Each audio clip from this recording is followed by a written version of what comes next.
2 அணில்கள் மரத்தில் ஏறி ஓடி விளையாடிக் கொண்டிருந்தன.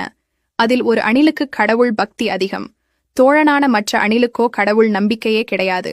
திட்டமிட்டு செயல்புரியும் பத்திக்கு கடவுளே தேவையில்லை என்று அடிக்கடி சொல்லும். விளையாட்டு மிகவும் சுவாரஸ்யமாக தொடர்ந்தது. விளையாடிக் கொண்டிருக்கும் போது பத்திமான் அணில் வழுக்கி மரத்திலிருந்து கீழே விழுந்துவிட்டது.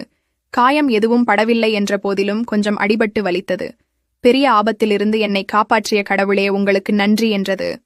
இதைக் கேட்டதும் மரத்தில் இருக்கும் அணில் சிரி என்று சிரித்தது. பக்தியுள்ள அணில் சொன்னது, கடவுளை நம்புற நாங்கள் துன்பப்படுத்தப்பட்டும் கைவிடப்படுறதில்லை. கடவுள் எங்களை கீழே தள்ளிவிட்டாலும் அதிலும் காரணம் இருக்கும் என்றது. தன் நண்பனை வேதனையோடு பார்த்தது கண்களை மூடி, கடவுளே இந்த அவமானத்துக்கு ஏதுவாய் நான் ஏதேனும் தவறு செய்திருந்தா மன்னித்திடு என்றது. அது கண்ணை திறக்கும்போது ஒரு கொடூர காட்சியைக் கண்டு நடுங்கிவிட்டது. மரத்திலிருந்த அணிலுக்கு அருகில் ஒரு பாம்பு நெருக்கி வந்து கொண்டிருந்தது. உன் பக்கத்துல பாம்பு என்று மரத்தின் கீழிருந்து சொல்கின்ற சத்தம் மேலிருக்கும் அணிலின் காதில் ஏறவில்லை. பாம்பு மரத்தில் இருந்த அணிலை லபக்கென்று கவ்விக்கொண்டது.